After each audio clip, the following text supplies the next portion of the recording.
حضرت صلی اللہ علیہ وآلہ وسلم فرماتے تھے، جب دو مسلمان اپنی اپنی تلواریں لے کر بھڑ جائیں تو قاتل اور مقتول دونوں دوزخی ہیں۔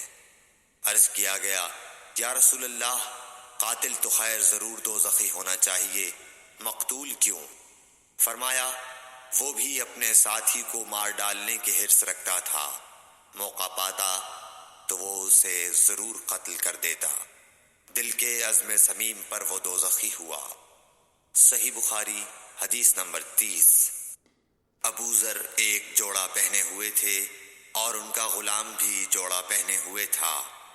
سبب دریافت کیا گیا تو کہنے لگے کہ میں نے ایک شخص یعنی غلام کو برا بھلا کہا تھا اور اس کی ماں کی غیرت دلائی یعنی گالی دی، تو رسول اللہ صلی اللہ علیہ وسلم نے یہ معلوم کر کے مجھ سے فرمایا، اے ابو ذر، تو نے اسے ماں کے نام سے غیرت دلائی ہے، بے شک تجھ میں ابھی کچھ زمانہ جاہلیت کا اثر باقی ہے، یاد رکھو ماتحت لوگ تمہارے بھائی ہیں، اللہ نے اپنی کسی مصلحت کی بنا پر انہیں تمہارے قبضے میں دے رکھا ہے، تو جس کے ماتحت اس کا کوئی بھائی ہو تو اس کو بھی وہی کھلائے جو آپ کھاتا ہے، اور وہ کپڑا اسے پہنائے جو آپ پہنتا ہے، اور ان کو اتنے کام کی تکلیف نہ دو کہ ان کے لیے مشکل ہو جائے، اور اگر کوئی سخت کام ڈالو تو تم خود بھی ان کی مدد کرو۔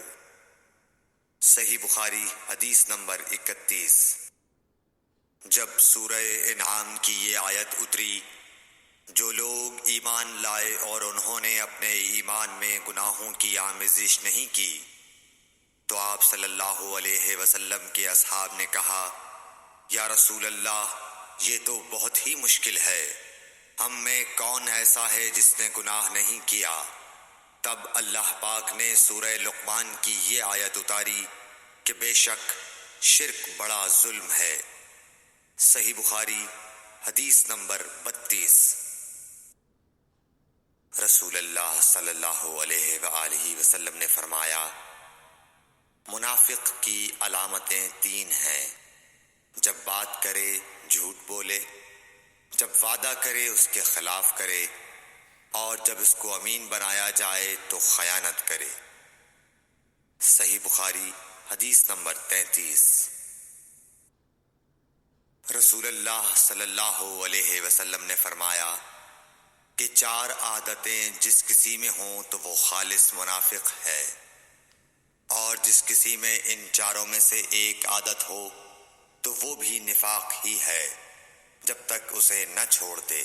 وہ یہ ہیں، جب اسے امین بنایا جائے تو امانت میں خیانت کرے، اور بات کرتے وقت جھوٹ بولے، اور جب کسی سے عہد کرے تو اسے پورا نہ کرے، اور جب کسی سے لڑے تو گالیوں پر اتر آئے۔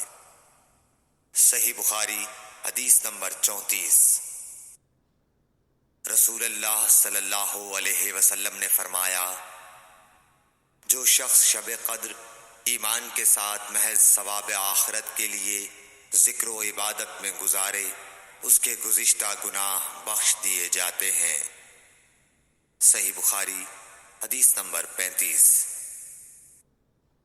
رسول اللہ صلی اللہ علیہ وسلم نے فرمایا، جو شخص اللہ کی راہ میں جہاد کے لیے نکلا، اللہ اس کا ضامن ہو گیا۔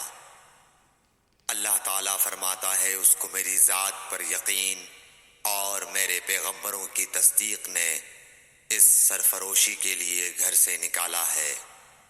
میں اس بات کا ضامن ہوں کہ یا تو اس کو واپس کر دوں ثواب اور مال غنیمت کے ساتھ، یا شہید ہونے کے بعد جنت میں داخل کر دوں۔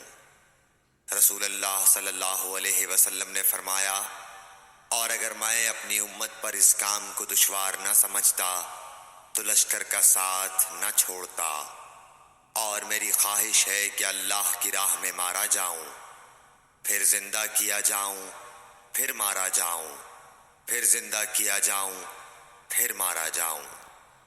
صحیح بخاری حدیث نمبر 36۔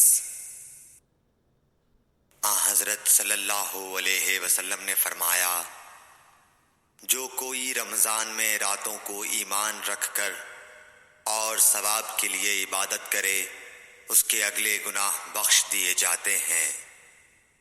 صحیح بخاری حدیث نمبر 37۔ حضرت صلی اللہ علیہ وسلم نے فرمایا، جس نے رمضان کے روزے ایمان اور خالص نیت کے ساتھ رکھے، اس کے پچھلے گناہ بخش دیے گئے۔ صحیح بخاری حدیث نمبر 38۔ حضرت صلی اللہ علیہ وسلم نے فرمایا، بے شک دین آسان ہے، اور جو شخص دین میں سختی اختیار کرے گا تو دین اس پر غالب آ جائے گا اور اس کی سختی نہ چل سکے گی۔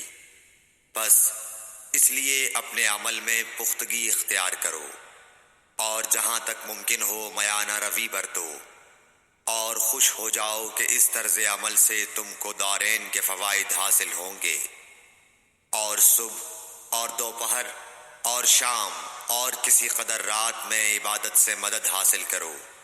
نماز 5 وقتہ بھی مراد ہو سکتی ہے کہ پابندی سے ادا کرو۔ صحیح بخاری حدیث نمبر 39۔ رسول اللہ صلی اللہ علیہ وسلم جب مدینہ تشریف لائے تو پہلے اپنی نانہال اترے جو انصار تھے، اور وہاں آپ نے 16 یا 17 ماہ بیت المقدس کی طرف منہ کر کے نماز پڑھی، اور آپ کی خواہش تھی کہ آپ کا قبلہ بیت اللہ کی طرف ہو۔ جب بیت اللہ کی طرف نماز پڑھنے کا حکم ہو گیا تو سب سے پہلی نماز جو آپ نے بیت اللہ کی طرف پڑھی عصر کی نماز تھی۔ وہاں آپ صلی اللہ علیہ وسلم کے ساتھ لوگوں نے بھی نماز پڑھی۔ پھر آپ کے ساتھ نماز پڑھنے والوں سے ایک آدمی نکلا اور اس کا مسجد بنی حارثہ کی طرف گزر ہوا تو وہ لوگ رکوع میں تھے۔ وہ بولا کہ میں اللہ کی گواہی دیتا ہوں کہ میں نے رسول اللہ صلی اللہ علیہ وسلم کے ساتھ مکے کی طرف منہ کر کے نماز پڑھی ہے۔ یہ سن کر وہ لوگ اسی حال میں بیت اللہ کی طرف گھوم گئے، اور جب رسول اللہ صلی اللہ علیہ وسلم بیت المقدس کی طرف منہ کر کے نماز پڑھا کرتے تھے، یہودی اور عیسائی خوش ہوتے تھے، مگر جب آپ نے بیت اللہ کی طرف منہ پھیر لیا تو انہیں یہ امر ناگوار ہوا۔ زہیر ایک راوی کہتے ہیں کہ ہم سے ابو اسحاق نے برا سے یہ حدیث بھی نقل کی ہے کہ قبلہ کی تبدیلی سے پہلے کچھ مسلمان انتقال کر چکے تھے، تو ہمیں یہ معلوم نہ ہو سکا کہ ان کی نمازوں کے بارے میں کیا کہیں۔ تب اللہ نے یہ آیت نازل کی، وَمَا كَانَ اللَّهُ لِيُضِيعَ إِيمَانَكُمْ، سورہ بقرہ آیت نمبر 143۔ صحیح بخاری حدیث نمبر 40۔